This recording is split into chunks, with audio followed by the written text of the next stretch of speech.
তৌহিদ আফ্রিদিকে নিয়ে কোয়েশ্চেন হবে না। বিয়ের রাতেই আমি আসলে জানতে পারি যে ও বিয়ে করে এখন চলে আসছে।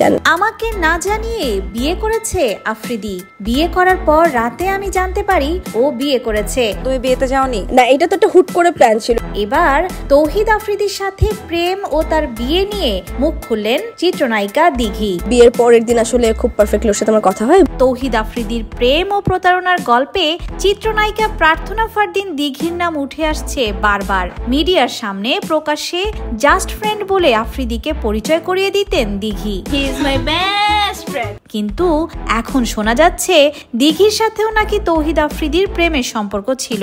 এই জিনিসটা সবার জানা উচিত, সবার বোঝা উচিত। দিঘির সাথেও ক্ষমতার দাপট দেখিয়ে প্রেমের প্রতারণা করেছিলেন তৌহিদ আফ্রিদি। আবারও তৌহিদ আফ্রিদিকে নিয়ে কোয়েশ্চেন হবে না। যা নিয়ে ভয়ে কখনো মুখ খোলেননি এই নায়িকা।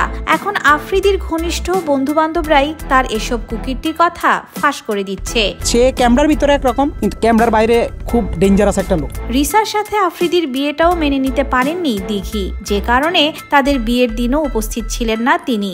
আফ্রিদির বউর সাথে আমার ফ্রেন্ডশিপ বলতে আসলে ওভাবে আমাদের কখনো কথা হয়নি। আফ্রিদি গ্রেফতারের পর বিভিন্ন নারী কেলেঙ্কারির কথা উঠে এসেছে মিডিয়ায়। সাংবাদিক ইলিয়াস হোসেনের এক প্রতিবেদনে তিনি বলেন, তৌহিদ আফ্রিদির বউ প্রেগনেন্ট দেখে ওকে নিয়ে আবেগ দেখায়েন না।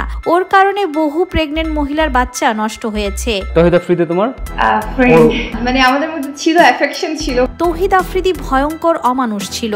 ইলিয়াস হোসেনের ওই প্রতিবেদনে, যেখানে পায়েল নামের এক ভুক্তভোগী নারী সরাসরি আফ্রিদির বিরুদ্ধে অভিযোগ আনেন, সম্পর্কের দিকে এগিয়ে যায়, বিভিন্ন মেয়েদের সাথে ওর সম্পর্ক আছে, এমনকি নিহত মুনিয়ার সাথেও বেশ ঘনিষ্ঠ সম্পর্ক ছিল আফ্রিদির।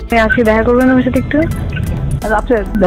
আরো অভিযোগ ওঠে বর্তমান স্ত্রী রিসাকেও তার সাবেক প্রেমিকের কাছ থেকে ভয় দেখিয়ে ভাগিয়ে এনে ট্র্যাপে ফেলে বিয়ে করেছেন তৌহিদ আফ্রিদি। রিসাকে ও বিয়ে করার কারণ হলো একটা ট্র্যাপে পড়ে গেছে রিসা।